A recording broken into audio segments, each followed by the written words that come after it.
Okay, greetings everybody.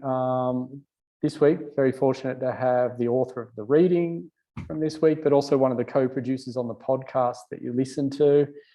I'm going to introduce Siobhan McHugh, who is an award-winning podcaster, critic, consultant, and academic. Her book, The Power of Podcasting, was hailed by a peer reviewer as invaluable, the first comprehensive book on storytelling podcasts, as a critique to podcasting as a new medium, a growing industry, as well as a practical guide to making compelling narrative podcasts. And there's a US edition due out in October this year through Columbia University Press. Siobhan was a consulting producer on Phoebe's Fall, which you've listened to, but also on Wrong Skin, The Last Voyage of the Pong Su. Investigative journalism podcasts, that all won gold at the New York Radio Festivals, and The Greatest Menace, a queer history podcast dubbed Australia's S-Town, which won Best Social Justice Podcast, and 2 other awards at New York Festivals in 2022. Siobhan founded Radio Doc Review, the first journal of critical analysis of audio stories. She's also a podcast critic at large for the Sydney Morning Herald. In 2022, she founded the Hub for Innovation in Podcasting, coalition of podcast researchers, creators, fans, and industry who pool their ideas and resources to develop podcasting as an art form, an extension of journalism, and a new medium. She's an honorary associate professor here at University of Wollongong and also at the University of Sydney. And as I've already said, we're very lucky to have her along. So thanks very much, Siobhan, for joining me for a discussion. And look, this is the lovely this is the gold trophy you get from New York festivals. It's fantastic. It's a beautiful thing. and presumably you get a trip to New York as well. Well, you have to pay that yourself. Ah, right. Too bad. And I guess the pandemic made that tricky anyway. Yeah, Richard went over before the pandemic and he collected the award. Yeah. Oh, that's, beautiful. Congrats on that. As a kind of, to remind myself, I've spent the weekend re-listening to Phoebe's Fall, sort of episode after episode. I was just reminded of what a kind of sort of masterclass in storytelling it is. So we'll talk a little bit about that as we go along, but to begin with, just to introduce yourself, I was wondering if you could give the students just a bit of your background in journalism and tell them how you arrived at podcasting, which is a relatively new medium in the grand scheme of storytelling. Well, I just fell into journalism, really. I studied science in Dublin, and when I was doing science, I realized that they didn't have any courses, any subjects or even lectures on things like the ethics of science or the history or the philosophy or anything. And it really annoyed me. And because I was getting it, we were getting into genetic sort of stuff and things where you needed discussion. So anyway, I founded a magazine in order to deal with those issues, and I called it Science Friction, which oddly enough, weirdly, is now a podcast made by the ABC, same title. But that gave me the kind of journalism bug. I realized how interesting it was to be, once you put that journalist hat on, you were a licensed sticky beak and you could go along and I could interview the dean and demand answers. Whereas if I was only an ordinary student, I couldn't. So one thing led to another, and I fell into radio as a radio producer in Ireland. And I worked there for a few years and came out to Australia on a swap with the ABC and never went back. And so I freelanced with the ABC for a while. And then I was writing as well, writing books. So I've written a lot of nonfiction books, like this one, Minefields and Miniskirts, about the Australian women in the Vietnam War. So that was both like a radio series, or what we now think of as a podcast series, episodic storytelling, and a book. And did both writing and radio for many years, and then started at Uni of Wollongong. And then I did my doctorate looking at the links between oral history interviews and radio documentary as a crafted narrative form. And just around that time, shortly after that time, I founded this journal to try and do critical analysis of the crafted audio storytelling form, which had nobody was taking seriously at all. That was in 2013. And in 2014, the next year, Serial launched, which is the mega investigative hit podcast, which is where we date the current podcast boom from 2014. So yeah, like the whole industry that it's become now dates from Serial, which was a completely unexpected hit. Like they didn't think it was going to be the hit it became. And in a way that was very liberating. I was on a panel with Dana Chivets, one of the producers, and she said this.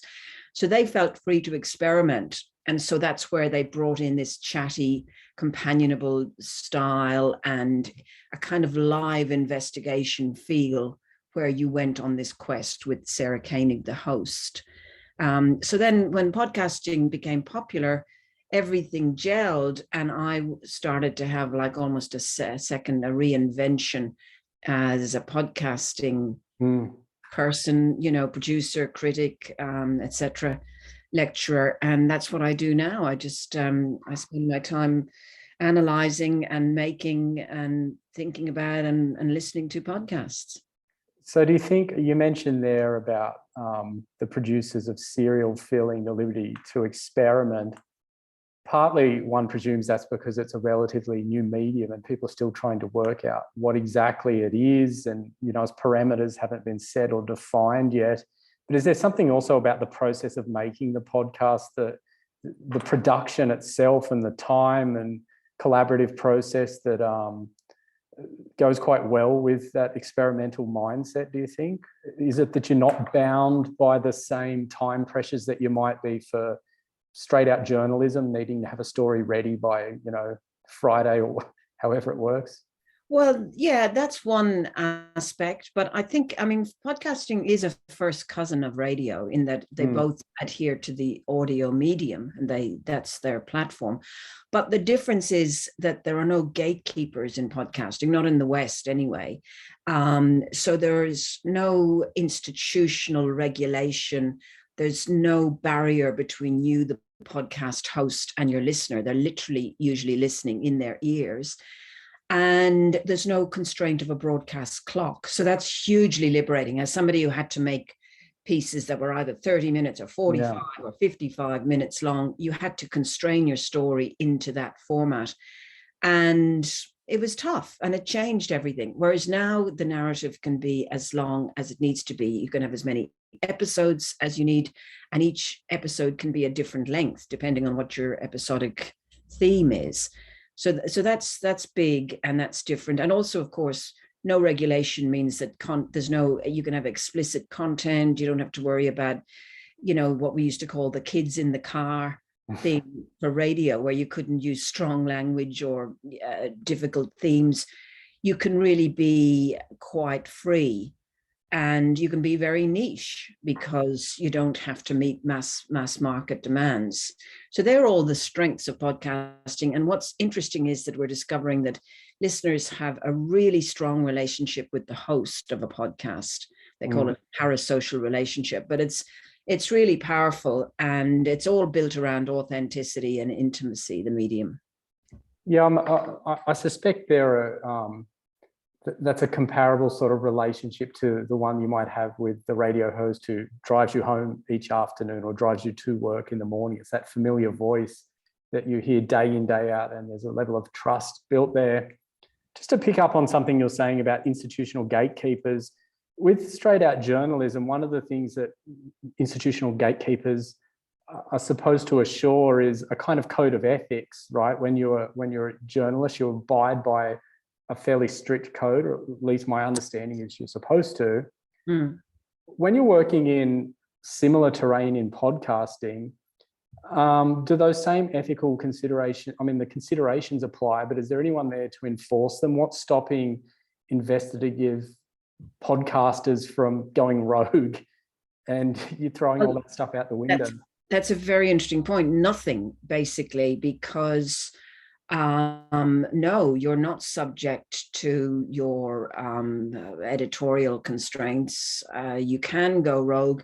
And it leads to some difficult situations. For instance, with currently in the news, The Teacher's Pet, which was a podcast the Australian newspaper produced as a kind of a side thing.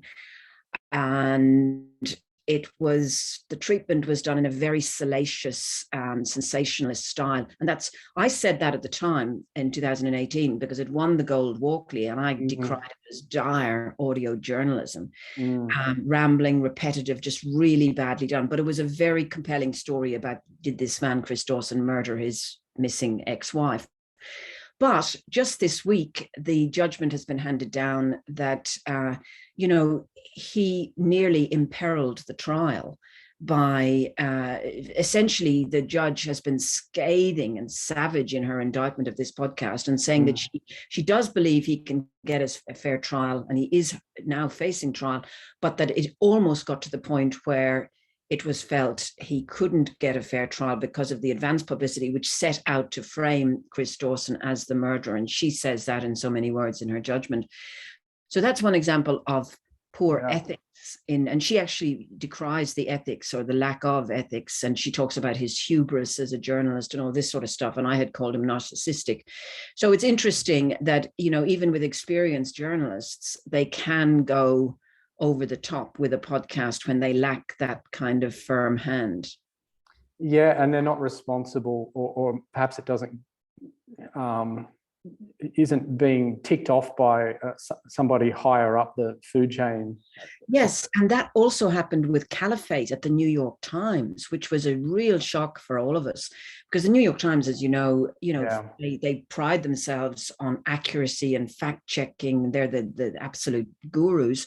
And what happened was, because it was an audio narrative, apparently they had to withdraw the podcast because they got taken in by this guy who they thought was an ex-ISIS fighter. And it turned out that he was later arrested by the Canadian authorities for having perpetrated a hoax.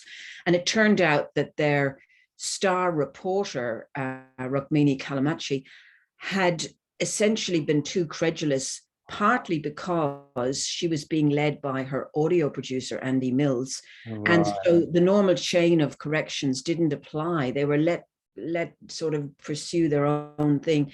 And they had to take it down and return the award they had won, because it was just hollow journalism at the core. Right. Yeah, that's a pretty humbling or humiliating experience. That maybe brings me to something that I wanted to discuss anyway, which is the nexus point between journalism, storytelling more generally, and just out and out entertainment, which podcasting seems to straddle this line between those three categories, at least when we're thinking about narrative podcasts like Phoebe's Fall. I'm wondering how you see the division there. What is the responsibility first and foremost? Is it to tell an accurate story? Is it to present people in a critical, non-biased light? Or is it to entertain listeners? How do you make that call when you're sort of sitting around thinking through the mechanics of a story that you want to pursue? Well, I think the story, the plot, what happens, or investigating what has happened and revealing what has happened, is always the starting point, and that's the driver of some idea that this may make a podcast. But clearly, if you're going to invest time and energy in telling a story, you want to make it as compelling as you can. And to do that, you have to pay attention to the normal storytelling conventions of having interesting characters, so that you flesh them out. They're 3D people, so that we care about what happens to them. Even if we don't like them, we have to be interested in them. So you've got plot, character. The voice is important in terms of the narrator of the story. Who is this person? And in podcast land, you want your host to express their own connection to the story. So there's a subjectivity element to it. And then the additional element that isn't there that is in podcasting is sound. How do you use sound itself to tell a story? So a sound, like it might be the sound of the ship's horn in The Last Voyage of the Pong Su, which is a very strong, that big blast of it.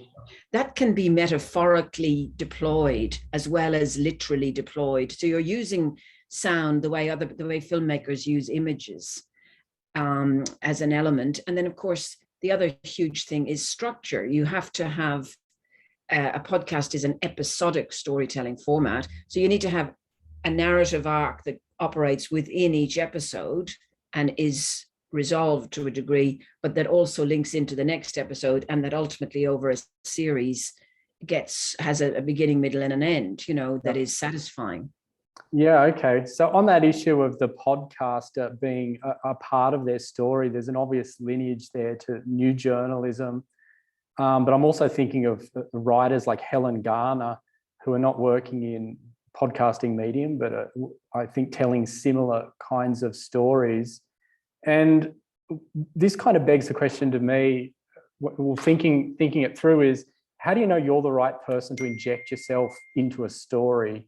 I suppose maybe there are two parts to this question. First of all, how do you know that you've got a story that's right for podcasting? And then secondly, how do you know you're the right podcaster to be telling that story, if indeed the success of the podcast relies on you being able to become a part of that story? Well, I think you can just do it fairly simply by including your own responses to what you uncover in the telling of the story. So, or you can have a very specific connection. So with The Greatest Menace, which is about a gay prison experiment in Australia, we have two stories going on. We have the historical investigation into this horrifying setup that operated that very few people knew about, and we're actually describing and researching what happened so that we can figure out, why did the government set this up? What did they do? How did people get treated, etc. But in parallel with that, we have the host, Patrick Aboud's personal story of coming out and coming to terms with and navigating his own coming out as a gay man in an Arab Australian family, which culturally is traditionally homophobic. And those two, so obviously I couldn't tell that story in the same way at all, as strongly as Pat can, because I would be just coming from a disinterested position of, okay, this is about a social justice issue, but doesn't have much to do with me personally. When you get the personal, be powerful in this case.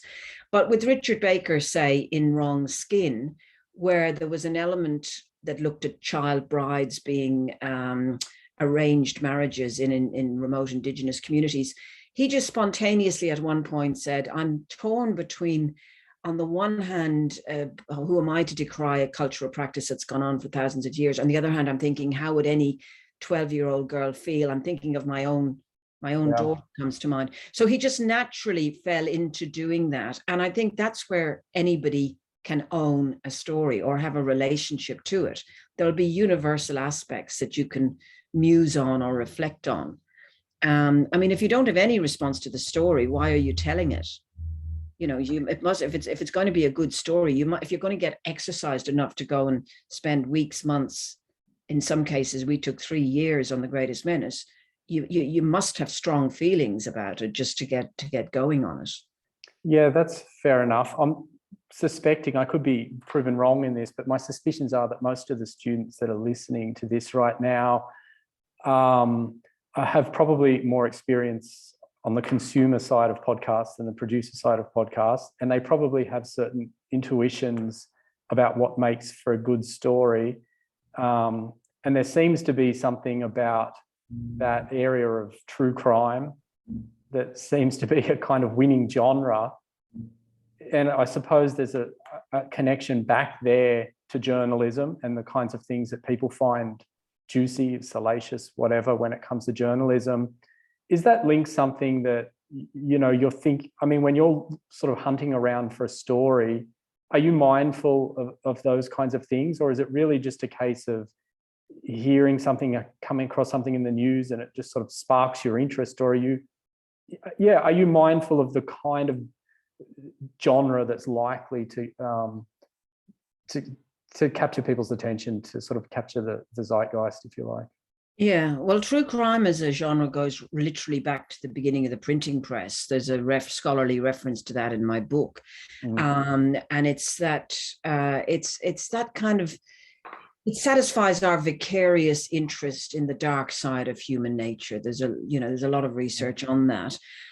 We feel safe in that, whether it's true crime literature in fiction or whether it's true crime podcasts as investigative journalism, we can examine, we can connect with what people get up to without being harmed by it. So it's sort of a safe way to look at it. But I mean, true crime can range across so many types of things, from the most grisly, horrible serial killer stuff through to these scam artists. And there's a whole plethora of this sort of stuff going on at the moment, from Netflix with the Tinder swindler and all that kind of stuff. Yeah, and Sydney Morning Herald have got their Melissa Caddick is it podcast at the moment. It's called Liar Liar. It's very poorly done, I have to say. Okay. I haven't listened. Very badly executed. It's shocking. It's disappointing in the extreme, because she's a very good journalist, Kate McClymont, but they haven't got the audio production craft that you need in a podcast, possibly because they've linked in with 60 Minutes and they're doing it. The music is all out of tone and it's rambling, it's repetitious, and the writing is really bad. It's like, you'll get something like, she'll say she met her through a mutual friend. Friend will come on and say, I met her through a mutual friend. I mean, it's so draggy. So that brings. But did I answer your question fully, or was there something I missed? No, I think that speaks to it. I think that does a fairly good job of answering it. I suppose a different kind of question, which is more craft-based. As I explained to you before I hit the record button, the students listening will have the opportunity to perhaps go away and work on a short podcast for an assessment, or even just a script for a podcast. From a craft-based point of view, are there any tips that you could give as to how you might begin that process, where to begin, what to shoot for, possible pitfalls and so on to avoid along the way? Well, when you're writing for podcast, you're essentially writing for the ear and the inner eye. You're writing for those two things, because counterintuitively, perhaps, podcasting is immersive and can be very cinematic. It can trigger, you've heard that it triggers pictures in the mind. But so you're writing, you can do that through your word pictures that you write. So if you're interviewing somebody, they're what we call talent, the interviewee, you have to describe them so that listeners can form a picture in their mind. So I'll give you an example. For instance, in The Greatest Menace, we have this guy, Fabian, who's a central character who went through aversion therapy. And Pat describes him. So we want to get to know him in depth. So Pat describes him soon after we meet him. And he says, Fabian trots off to get us something to drink. He's in his 70s, shortish, with a silver buzz cut, puppy dog eyes, and a pasta-loving physique. And yeah, I mean, it's just suddenly you have this picture of Fabian, and it actually calls back to later in the episode. Fabian will actually make a lasagna to his mother's, he's an Italian background guy, home cooked recipe. And the pasta loving physique is an affectionate way of telling us he's a bit chubby. Yeah. It calls to the lasagna, and, it really just sets him up as a character. So you do that, and the way that I read that, you could tell it's conversational writing. You have to write like you talk in audio. You can't write in that, it's different if you write for print, is all I can say, even down to the level of using contractions. So you say, I don't like meat, instead of I do not like meat, unless you're really making a point. I do not, it's I don't, I won't, he'll, she'll, those kind of things are important. But right from the heart, audio does emotion and personal things really well. It carries affect. And so that's where it can be very simple. And remember, your voice is playing into our ears. So that's an added bonus that you have that you don't have on the page. And you can be sassy. Like another one who's very good is Mark Fennell, who did a thing about the almond industry in California, which is full of gangsters and crims. And he meets this private investigator called Rocky Pipkin, and he describes him this way. Rocky Pipkin has a face that's equal parts fiercely curious and I do not approve of you dating my daughter, which is great characterization, so just be original in your actual writing. Write around the audio grabs. So when you're presuming that you're going to interview somebody for this podcast, I mean, not everybody does. You can get memoir podcasts that are just pure essay. But if you're writing up to interviews, don't do what they did with Liar, Liar, which is repetitive and draggy. Write, sort of laterally into the audio so that it flows beautifully and doesn't, and also you need to punctuate audio just like you would punctuate on the page. But so when I was working with Richard, I had to teach him this, and I would say, we need space around the speech content. He said, space is something you hit on a keyboard. What do you mean space? And I'd be saying, let it breathe. And he'd be going, what? And the way we do that is because audio is only in real time. It unfolds in a linear way. You can't freeze frame it. So you need to put that space in either through actual silence on your tape or through more conventionally music. That's where music does that job of punctuating as well as mood setting. To allow the mind to wander. Yeah, it's not like reading where you pause at the end of a sentence to contemplate it and then pick up when you're ready again. Yeah. You froze there for me for a second. Sorry. That's okay. So those are obviously things that that would appear in the script. You would identify moments in the text or story where you think it requires a little bit of breathing space for the reader, just to take the few extra seconds or whatever to kind of play back the last bit of information in their heads. Exactly, for it to be absorbed. And if you miss that, you're halving the impact that you could potentially have. So just recognizing those oomph points is important, and then putting space around them is important. Also, just using really, I mean, at a micro level with with Pong Su, I remember changing words. Like there was a bit where Richard was talking about these drug smugglers, and he said at the beach they hurriedly loaded the drugs into the back of the car. Now, have you ever heard anybody say, I hurriedly loaded? I can hardly say it. I hurriedly loaded. No, you wouldn't say that.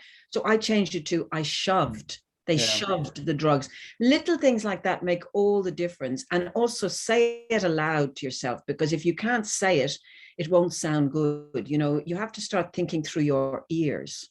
And bringing all the information is probably not the right word there, but the material together, is it done in two sort of distinct stages? We go out, we collect all the material, then we bring it back and start editing? Or is it that you're kind of working on those things contemporaneously? Mostly you try and get your raw material in first, and then you close it off and start crafting. But sometimes, an interviewee will emerge or consolidate after you think you've finished, and so you have to incorporate that in. But say with Phoebe's Fall, we were doing that a bit on the run. We had a list of potential interviewees, and on that first meeting in July, I remember us sitting around a whiteboard and just having this very, very rough idea of where we could go. I can actually show you the whiteboard. Can I share this on my screen? I think you should be able to, well, I'll just go in there. Do you see that? I'll just go into that. That was from something I did for the Sydney Writers' Festival yesterday. That was the actual screen that we used. So we worked out the episode structure that we were going to have. Number one was finding Phoebe. Who is she? Number two was my idea. The chute was going to be a character, the actual garbage chute that she went down, which killed her. And the guys thought I was mad. I could see them kind of doing these eye rolls to each other. And because, but it was important to me because I knew as well the clanking sound. We had to understand the mechanics of it because, why were her jeans around her ankles? And she didn't die in it, and could she have put herself in when it's only a bit bigger than a laptop and a meter off the ground, and all these things were so important. The physicality of the shoot. And at the end of the series, Michael, the co-host, told me that was his favorite episode, so he came around. Right, but then nice. The third episode was about her and her relationships and her mental state, which you can see there. The fourth was about the police investigation, which was so botched. The fifth was about the funerals, very powerful personal side. And then the sixth was about the inquest. And that translated into the beautiful artwork that you can actually see on the website. That's actually what they said about that transitioning from print to audio, that they do something that looks good on the page and listen through, and it's a dog's breakfast, because audio is this incredibly honest medium that makes you structure things in ways that make sense to people. It's a real discipline. So there you go. That's a little bonus for you from something from the Sydney Writers' Festival yesterday. Yeah, I like that point about it. Stop sharing. Yeah. That last point you made, because there is something about the tone of somebody's voice that you are making added calculations about whether you can trust this person or whether you think what they're telling you is true. It's very different to reading words on a page, which can be labored over and altered and changed to present a certain kind of persona. Of course, you can change the words that you're speaking, but there's a sort of timbre to the voice which can betray those words sometimes. And I suppose, or I suspect that's probably also a kind of one of the underlying characteristics, if you like, that determines the success of a podcast. It can come down to something as simple as whether the person sounds like they have a trustworthy voice, whether you want to listen to this person or these people speak for the next 6 hours, and whether you're willing to sort of buy into their worldview. Yeah, that's true. And I mean, Phoebe's Fall was Richard's first podcast. And I mean, he does not sound polished. He sounds a bit stiff and wooden in places. I mean, he actually gets into it more as he goes on. By the third podcast, he's much more comfortable in front of a microphone. But he, in one sense, that became a strength. People actually trusted him because he sounded so unforced or sort of unsophisticated. Didn't sound like an actor. No, and there's nothing worse than those smooth actors, and they don't sound authentic, and you feel like you're being kind of gamed a bit. So it wasn't ideal because his intonation is a bit off in some of the places. I mean, we were coaching him and he was learning on the job. Michael fell into this kind of ABC style of presenting fairly naturally, but that wasn't ideal either, because he started getting into this sing-song type thing, and we had to kind of say, no, you're talking to somebody, just talk normally. Voice is important of the host, and also tone is hugely important. Tone is that's what makes us really connect. They're the bits that people will remember, the bits where somebody gets emotional. Yeah, okay. I suppose there's one kind of final question that I wanted to ask you, which is really about the podcast Phoebe's Fall itself. It's just kind of a curiosity for me, and perhaps might be a curiosity for students as well. To my mind, the podcast goes to great lengths not to insinuate anything, but to be kind of level. And, every time it seems like perhaps there's the suggestion that this guy had played more of a role than the courts would have you believe. It's important we point out at this point that he's been exonerated and that kind of thing. But then at the end of the day, it's very difficult to listen to this podcast and not find yourself, at least I found when I was listening to it, there is something really fishy going on here. And I'm wondering, in the making of it, and you can tell me that you don't want to answer this question if you like, but is that something that you guys were aware of? And is there a sense of leading the listener a little bit? I mean, clearly this is a very one-sided story in its retelling, because all of the people on Ant's side of the fence didn't want to speak to you. So you're really only getting one side of the story. I'm just wondering, as a little bit of side gossip or something like that, where you guys were aligned in the making of that, were you having the same reaction to the story that we listeners were having and thinking something is really off here and sort of champing at the bit to go after it, but then also feeling obliged to, stick to those ethical practices of? Well, it's not just about ethics, it's about the law. We were constrained by what we could say, that we had to be sure that we would not get into legal trouble because we would have had a writ slapped on us. That was made very clear from Ant's reaction to a request for a simple interview. We got a letter from the lawyer straight away. We had to have every episode legaled. We had a solicitor in the studio with us doing the last sign off, and there were some interesting things that came out of that. So he saw there was a line where the grandfather Lorne says, there was a real stench about the inquest, and he saw that working off the transcript, and I was there that day, and he said, that word has to go, it's too strong. And I said, no, I said, the way he says it is actually very mild, even though the word stench sounds. And so I got up the audio, and when he heard the audio, he approved it. He said, okay, you're right, that's quite a neutral tone. So that was such an example of where tone can inflect meaning. And there were things like whether we could say the word murder or homicide. One of them was considered too emotive. I can't remember now what the rule was, but that was down to the fact that if we defamed somebody, we could be sued.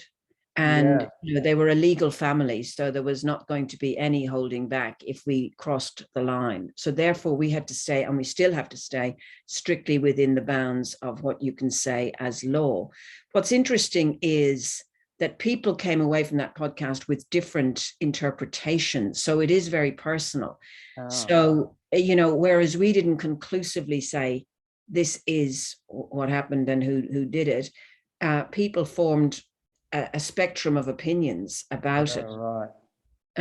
Which I think, which Michael reckons means we did a very good job, that we didn't force feed people with our view. We set out the evidence and we raised the questions, and we left enough room for them to work out for themselves what had happened. A lot of true crime podcasts go exactly the opposite way. For instance, The Teacher's Pet, and they're endlessly kind of making you, hammering this thing, and that is not good. It's certainly not good journalism. It's just tabloid sort of journalism. It's entertainment, but it's lowest common denominator. And the age is real journalism. It's not going for the bottom feeders. Yeah. Okay, that's probably a pretty good note to end on. Once again, thanks so much for your time, Siobhan, and I'll stop recording now.